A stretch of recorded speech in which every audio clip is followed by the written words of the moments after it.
Sebuah kisah mahakarya terbaik dari Esa Mintarja yang sangat populer di masanya, berlatar belakang kerajaan Singasari.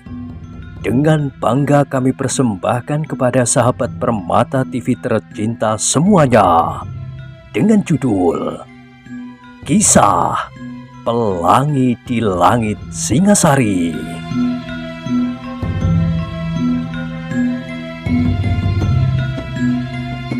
Pada kesempatan yang sangat baik ini, kita masuk pada episode yang ke-265. Selamat menikmati.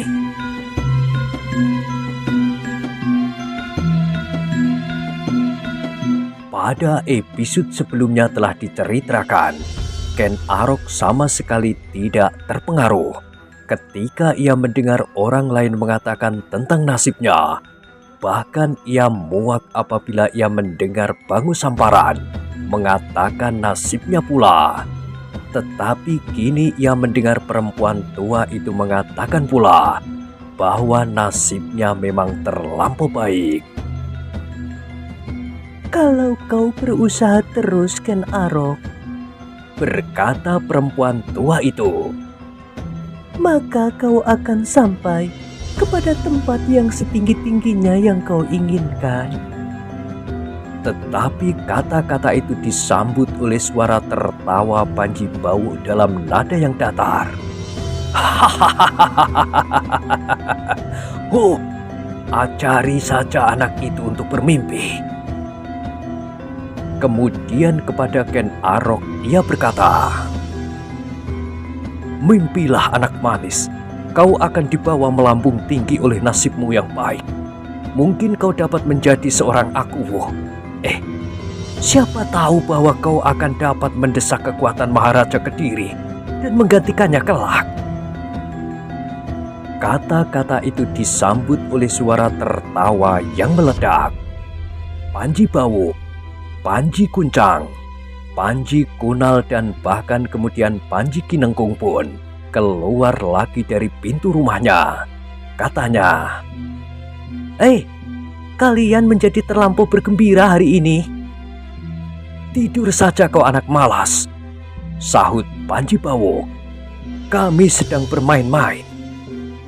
"Aku ingin ikut bermain-main pula." Panji Bawu tidak menjawab, tetapi ia melangkah lagi lebih dekat di hadapan Ken Arok itu. Diamat-amatinya Ken Arok dari ujung kaki sampai ke ujung kepalanya. "Pergi sajalah, Ken Arok." Suara perempuan di samping rumah terdengar lagi. Tetapi jawab Ken Arok ternyata telah mengejutkan seisi halaman itu. "Tidak, Ibu. Aku tidak akan pergi. Aku sudah terlanjur menginjakkan kakiku di halaman ini. Aku ingin masuk ke dalam rumah ayah dan ibuku. Aku ingin bermalam di sini dan ingin mendapat hak warisan dari ayah seperti anak-anak ayah yang lain. Meskipun aku hanya sekedar anak angkatnya, tidak seorang pun dapat menghalangi aku. Apalagi aku sudah memasuki halaman ini dengan pedang di lambung." Yang terdengar kemudian adalah geram Panji Kuncang.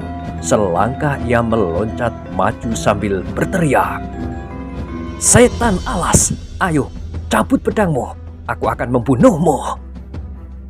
Panji Bawu mendegang sebentar, namun kemudian ia tertawa. Nadanya masih tetap rendah dan datar.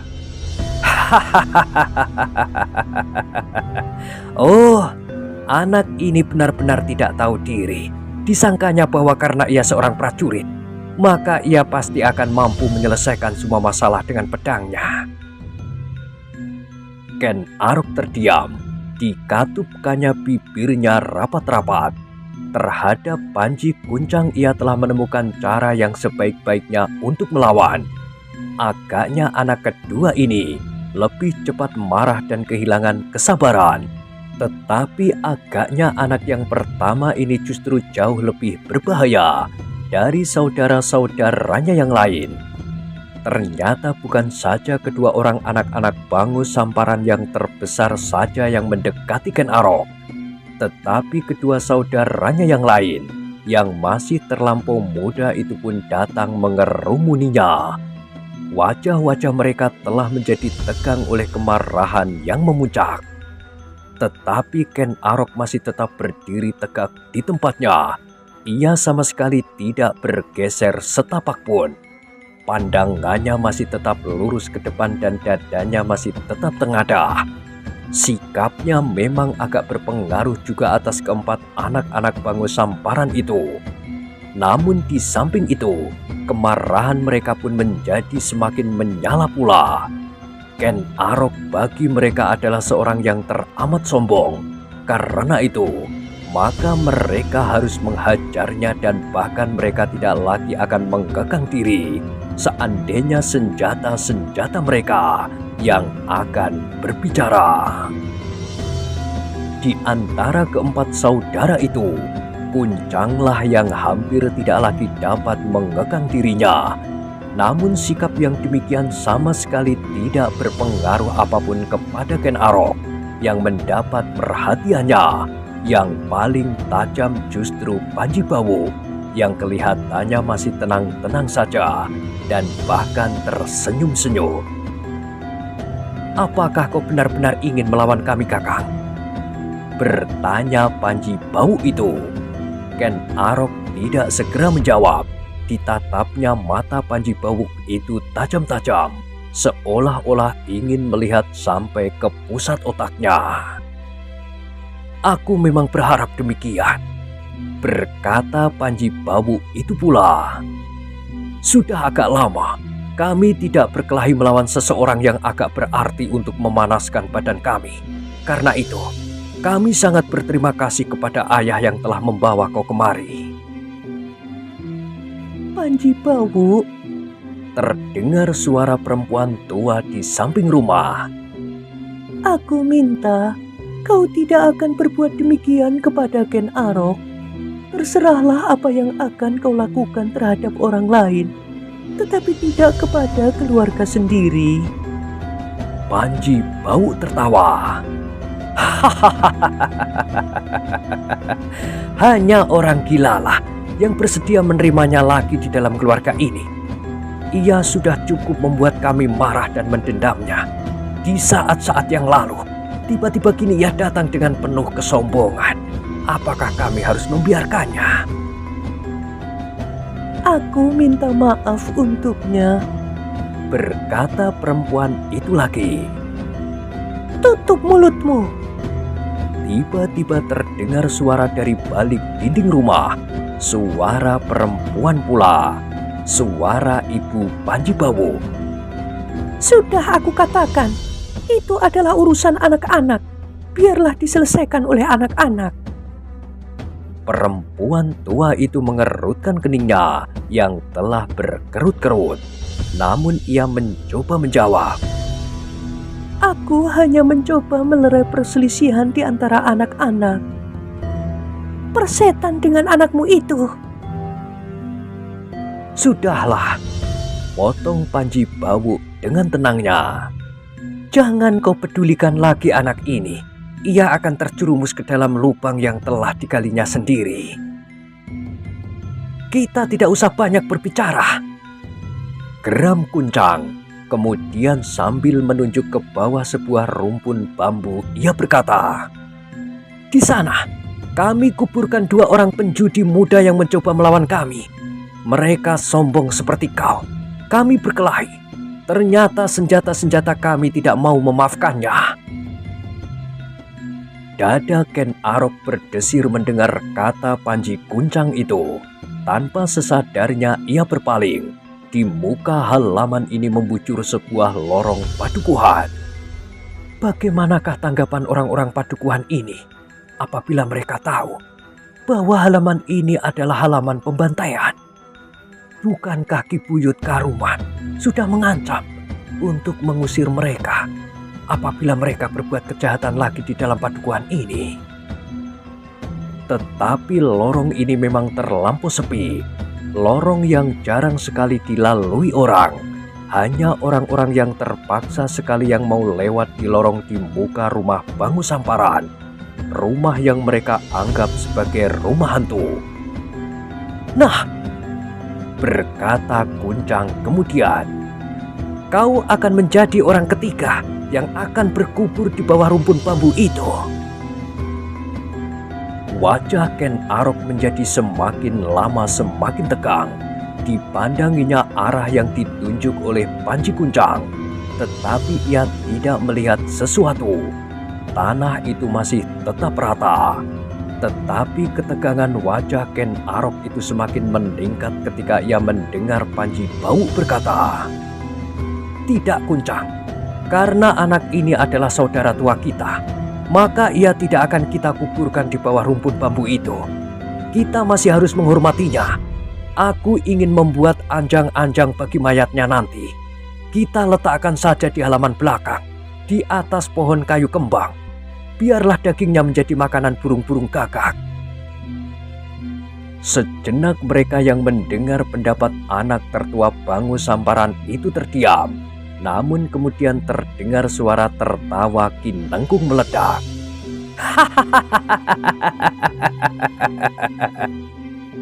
Kenapa kau tertawa? Bertanya Panji Kunal. Lucu, sahut Ki Nengkung. Kita kelak akan mempunyai sebuah kerangka. Kalau dagingnya sudah habis, bukankah akan tinggal kerangkanya saja? Kita mempunyai sebuah perhiasan yang menyenangkan.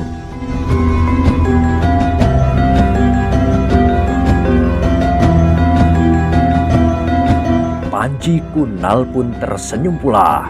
Katanya, tetapi kalau ada orang yang melihatnya, akan dapat menumbuhkan perkara. Orang-orang Karuman adalah orang-orang dengki yang suka mengganggu kesenangan orang lain. Kalau mereka berbuat sesuatu karena kerangka itu, maka kita akan terpaksa menyimpan kerangka-kerangka lebih banyak lagi. Desah Panji Bawu. Anak-anak gila, apakah yang kubicarakan itu? Sekarang ambillah parangku yang besar, jangan yang kecil. Kalian membawa senjata kalian masing-masing. Apabila kalian ingin ikut bermain-main, berganti-ganti. Kita masing-masing akan mendapat bagian kita. Tetapi apabila Ken Arok lekas mati, maka jangan menyesal. Siapa yang tidak mendapatkan kesempatan untuk berkelahi dan menggoreskan luka di tubuhnya? Gila. Ken Arok mengumpat di dalam hatinya. Sikap Panji Bau tenang sekali. Dibiarkannya adiknya masuk ke dalam rumah sementara ia berdiri seenaknya di hadapan Ken Arok. Kalau kau tidak sabar menunggu adikku mengambil senjata, mulailah. Aku akan melawanmu tanpa senjata. Akulah yang pertama-tama, potong Kuncang. Akulah yang melihatnya ia pertama kali ketika ia memasuki Rekol. Kini Ken Arok terpaksa berbuat sesuatu. Ia benar-benar menyesal karena ia telah masuk ke rumah hantu itu. Tetapi dalam keadaan yang demikian, ia sama sekali tidak mau beranjak pergi. Ia masih belum tahu sampai berapa jauh kemampuan keempat anak Bangu Samparan itu. Ia telah melihat Panji Kuncang mampu menghindar dengan cara yang sederhana ketika ayahnya mencoba menampar wajahnya. Sebentar kemudian, sambil berlari-lari, Ki Nengkung datang membawa 2 buah parang, dan Panji Kunal pun membawanya pula untuk kakaknya dan untuk dirinya sendiri.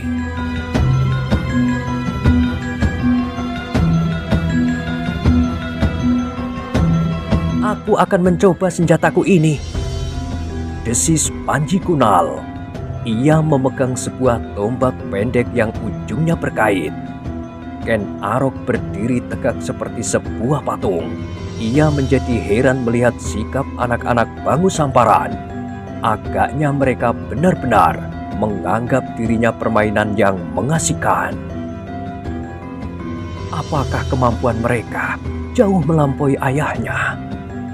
Pertanyaan itu telah mengetuk dada Ken Arok. Namun Ken Arok tidak sempat terlampau banyak membuat pertimbangan-pertimbangan. ia segera melihat tombak pendek kunal yang ujungnya berkait telah merunduk di muka dadanya. Terdengar anak itu berkata, "Hei, Kakang Ken Arok, ayo cabut senjatamu." Ken Arok tidak segera berbuat sesuatu. Sekilas dipandangnya perempuan tua di samping rumah Bangu Samparan. Perempuan itu menutup wajahnya dengan kedua telapak tangannya. Kemudian dengan tergesa-gesa berputar dan pergi ke belakang. "Lebih baik ia pergi," berkata Ken Arok di dalam hatinya. "Ayo, cepat!" teriak Panji Kunal. "Hati-hati Kunal," desis Panji Bawu. "Ia adalah seorang prajurit Tumapel. Mungkin ia pernah mendapat petunjuk bagaimana ia harus mempergunakan senjata. Sebelum ia menjadi seorang prajurit, ia adalah seorang anak yang paling senang berkelahi. Meskipun kau juga senang berkelahi, tetapi belum seliar Kakang Ken Arok itu." Panji Kunal seolah-olah tidak mendengar kata-kata kakaknya itu. Ia melangkah semakin dekat dan ujung tombaknya kini semakin dekat pula ke dada Ken Arok. "Ayo, cepat ambil senjatamu," teriaknya. "Kalau kau tidak juga mencabut pedangmu, aku akan berbuat menurut kehendakku sendiri atasmu." Ken Arok masih tetap berdiri tegak, tetapi tiba-tiba ia terkejut ketika ujung tombak berkait itu semakin merunduk dan menyentuh kain panjangnya. Dengan sekali renggut, kainnya telah tersobek lebih dari sejengkal di arah pahanya. Terdengarlah suara tertawa meledak di halaman itu. Panji Kinengkung tidak dapat menahan dirinya lagi, sehingga ia terbungkuk-bungkuk menekan perutnya dengan kedua tangannya. Suara tertawanya berderai memenuhi seluruh batisan itu. Kini Ken Arok tidak akan dapat tetap tinggal diam. Kalau ia tidak segera berbuat sesuatu, maka Panji Kunal akan menjadi lebih gila lagi. Bahkan mungkin ia akan menjadi telanjang di halaman itu, karena seluruh pakaiannya akan dikait oleh tombak pendek itu. "Baiklah," berkata Ken Arok tiba-tiba sehingga Kunal terperanjat. "Kau sudah mulai, aku pun harus segera mulai pula." Perlahan-lahan Ken Arok melangkah ke samping. Sama sekali tidak ada kesan apapun pada dirinya. Ia masih tetap tenang seperti juga Panji Bawu. Tetap tenang pula. Diletakkannya bungkusan pakaiannya di atas tanah di bawah sebatang pohon belinju. "Hei, apa kau mau lari?" teriak Panji Kunal. Ken Arok menggeleng. "Sudah aku katakan, aku akan melayani kau bermain-main." "Bagus, bagus," sahut Panji Kunal sambil tertawa. Ken Arok menjadi semakin muak memandanginya. Karena itu maka tumbuhlah keinginan di dalam hatinya untuk membuat mereka menjadi jerah. Tetapi pertanyaan itu tumbuh di dalam hatinya. Apakah aku akan mampu berbuat demikian? Aku belum dapat mengukur betapa tingkat ilmu masing-masing. Adalah tidak mustahil apabila pada suatu ketika mereka akan berkelahi bersama-sama. Karena itu, maka Ken Arok harus tetap berhati-hati. Ia tidak mau jatuh ke dalam keadaan yang tidak menguntungkannya. Sehingga untuk melawan anak itu pun, ia harus berada dalam persiapan yang tertinggi. "Ayo, cabut pedangmu cepat!" teriak Panji Kunal. "Baik," sahut Ken Arok. Perlahan-lahan tangannya meraba hulu pedangnya dan perlahan-lahan pula ia mencabut pedang itu dari warangka di lambungnya. "Pedang yang bagus!" Tiba-tiba Kuncang berteriak. "Kalau kita berhasil membunuhnya, maka pedang itu adalah milikku.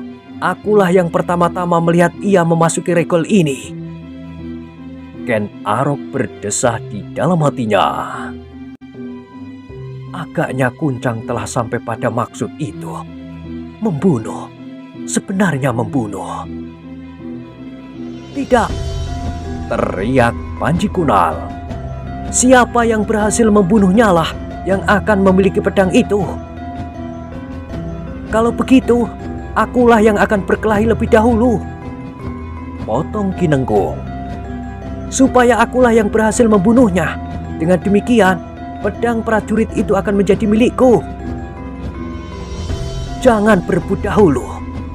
Potong Panji Bawu. Kalian hanya terlampau banyak berbicara.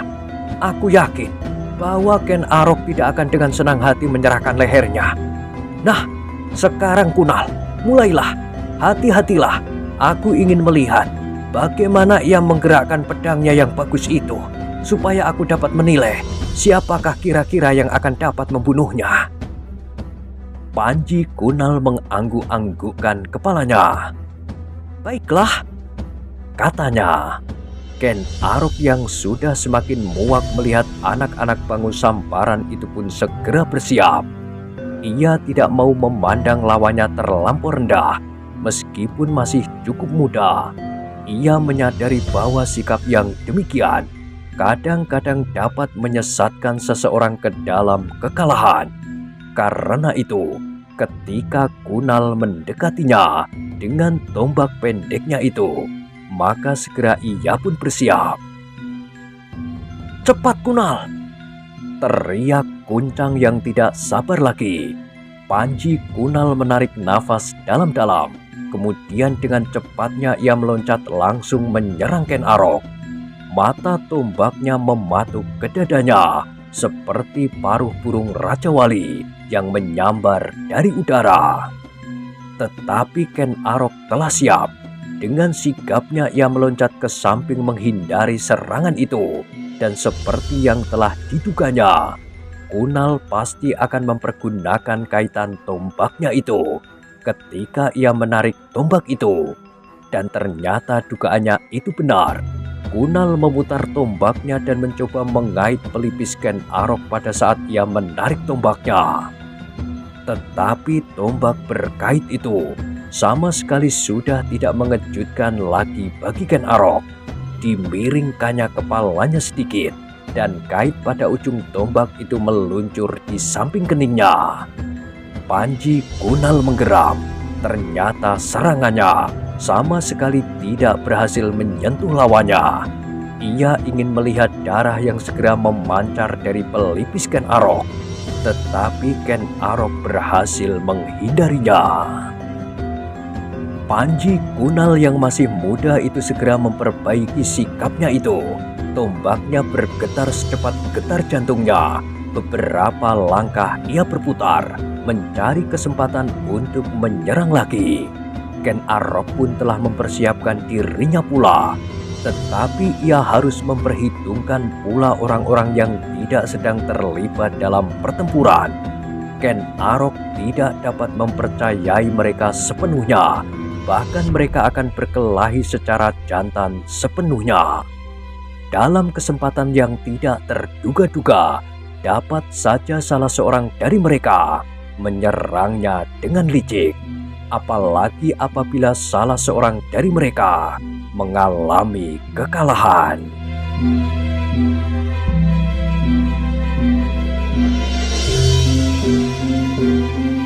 Panji Kunal yang melangkah berputaran itu tiba-tiba meloncat menyerang kembali sambil menggeram. Tombaknya mematuk dengan cepatnya, melingkar dengan tiba-tiba pula dan berputar sekali lagi. Beberapa macam gerak yang tidak terduga-duga membuat lawannya kehilangan kesempatan untuk mengerti apakah yang dilakukannya. Tetapi Ken Arok bukan lawan yang mudah menjadi bingung dan kehilangan akal. Bahkan segera ia mengerti bahwa lawannya masih terlampau hijau dan sederhana. Yang dengan hal itu ia ingin membuat bermacam-macam cara untuk membingungkan musuhnya. Seolah-olah lawannya tidak dapat membuat perhitungan-perhitungan yang lebih baik dan akan segera kehilangan akal karena ujung tombak lawannya berkeliaran di seputar tubuhnya. Ken Arok telah kenyang menyimpan pengalaman di dalam dirinya. Sama sekali ia tidak menjadi bingung. Ia masih tetap tenang dan bahkan berdiri tegak di tempatnya. Hanya matanya sajalah yang mengikuti ujung tombak berkait di tangan Panji Kunal. Tetapi dada Ken Arok menjadi berdebar-debar ketika ia mendengar Panji Bawu tertawa. Katanya, "Hahaha, Kunal, kenapa kau berkelahi seperti menghalau burung di sawah? Lawanmu kini adalah seorang prajurit istana Tumapel yang terkenal. Lebih daripada itu, ia adalah seorang penyamun yang paling menggemparkan di seluruh Tumapel pada suatu saat. Hati-hatilah, ia tidak akan dapat kau takut-takuti dengan cara yang menggelikan itu. Kau akan kehilangan pengamatan diri karena kau sendiri sibuk menari tanpa arti apapun dalam perkelahian itu. Cobalah dengan cara yang lain. Tetapi sebaiknya kau berkelahi berpasangan dengan Ki Nengkung." Aku mulai menjadi cemas melihat sikap Ken Arok. Agaknya ia benar-benar yakin dapat menguasai kalian. Lihat, apakah ia tampak cemas atau berdebar-debar setelah melihat seranganmu yang menggelikan itu? Ayo, cepat mulailah berpasangan. "Bagus!" teriak Ki Nengkung.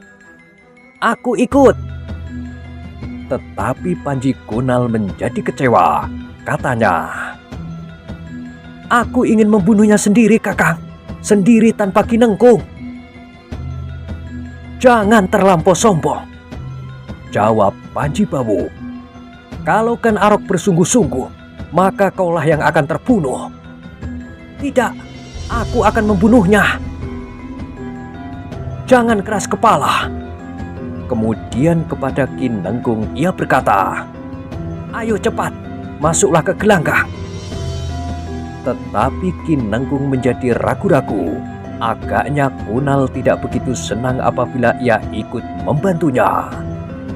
"Cepat!" Tiba-tiba Panji Bawu berteriak tinggi. Ki Nengkung menjadi takut dan Kunal pun tidak mau membantah lagi. Sehingga dengan demikian Ken Arok kini harus berhadapan dengan dua orang lawan yang masih cukup muda.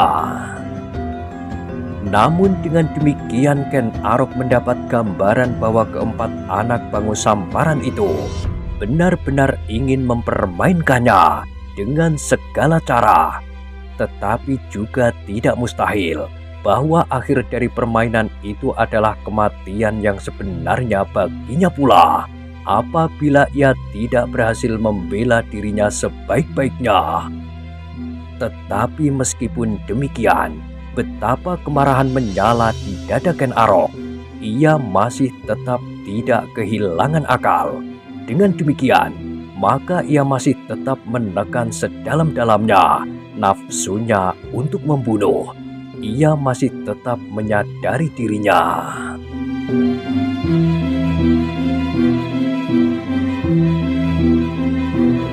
Apabila ia membunuh hanya karena kemarahan dan dendam, maka ia akan menodai kedudukannya sendiri yang justru harus berbuat sebaliknya, melindungi kelemahan dan meluruskan kesalahan dalam pengertian, menuntun mereka kembali kepada jalan yang lurus, bukan harus membinasakan tanpa pertimbangan.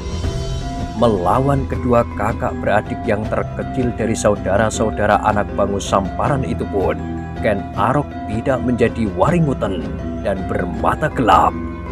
Ternyata mereka masih benar hijau dalam olah senjata. Mereka lebih senang menari dan mencoba menipu lawannya dengan gerak-gerak yang tidak berarti. Sehingga apabila mereka harus berkelahi dalam waktu yang agak lama, maka mereka akan segera kehabisan nafas. Tetapi karena mereka berdua, maka Ken Arok pun harus lebih berhati-hati lagi. Ia mencoba menyesuaikan dirinya pada kedua lawannya. Dengan lincahnya ia pun berloncatan dan menggerakkan senjatanya dengan ayunan-ayunan yang manis, seperti juga kedua lawannya yang sedang menari.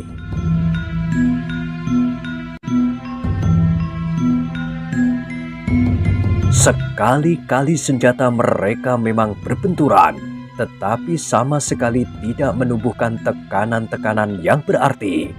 Meskipun demikian, sekali-kali Ken Arok memberi peringatan pula kepada lawannya.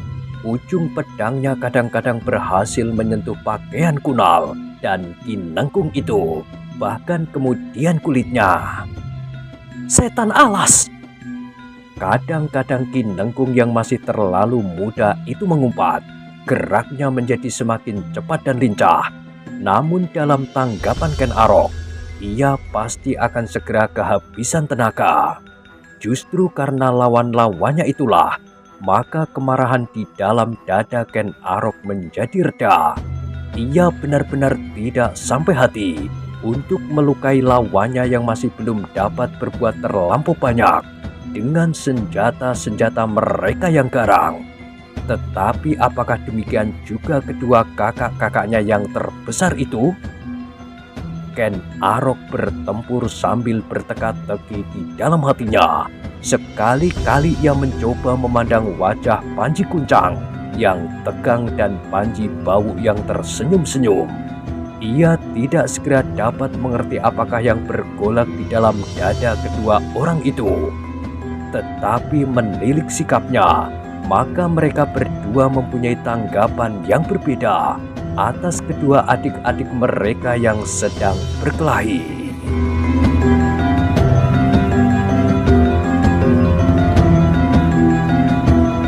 Ternyata Panji, Kunal, dan Ki Nengkung sendiri tidak dapat menjajaki kemampuan lawannya. Karena Ken Arok berkelahi sambil berloncatan, maka mereka menyangka bahwa Ken Arok pun telah mempergunakan segenap kemampuannya untuk melawan mereka berdua. Karena itu, maka mereka menjadi semakin bernafsu. Kalau sekali-sekali ujung senjata Ken Arok menyentuh kulit mereka, maka mereka pun segera menggeram dan mengumpat-umpat. Panji, Kunal, dan Ki Nengkung pun semakin lama menjadi semakin dalam tenggelam dalam perkelahian yang kurang dapat mereka nilai. Mereka telah memeras segenap kemampuan yang ada di dalam diri mereka, namun mereka sama sekali tidak berhasil melukai lawannya, bahkan menyentuh pun tidak. Karena itu, kemarahan di dalam dada mereka serasa menjadi semakin menyala. Mereka memeras tenaga mereka tanpa perhitungan, didorong oleh keinginan mereka untuk segera menjadi seorang pahlawan. Kuncang memandang perkelahian itu dengan wajah yang tegang. Ia tahu bahwa kedua adiknya tidak akan dapat mengalahkan Ken Arok. Tetapi ia pun tidak mendapat penilaian yang sebenarnya tentang lawan kedua adik-adiknya. Meskipun demikian, ia mengerti bahwa ternyata Ken Arok bukanlah seorang yang dapat dibuat permainan yang menyenangkan seperti yang mereka sangka. Kemarahan di dalam dada Kuncang pun menjadi semakin menyala. Ia hampir-hampir tidak dapat mengekang dirinya lagi ketika ia melihat kedua adiknya seakan-akan tidak mampu berbuat apapun selain meloncat-loncat dan melonjak-lonjak. Setiap kali mereka kehilangan sasaran dan terkejut oleh sentuhan-sentuhan senjata lawan. Bahkan sekali-sekali Ken Arok mengenai mereka, tidak dengan ujung pedang, tetapi dengan ujung-ujung jari tangan kirinya. Demikian kuat tekanan ujung-ujung jari Ken Arok, sehingga Kunal yang terdorong oleh kekuatan jari-jari Ken Arok itu pun terhuyung-huyung beberapa langkah dan hampir saja ia jatuh terjerembab.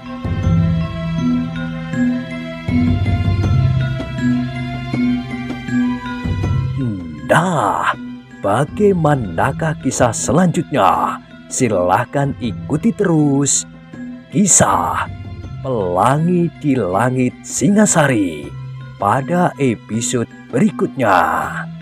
Sampai jumpa.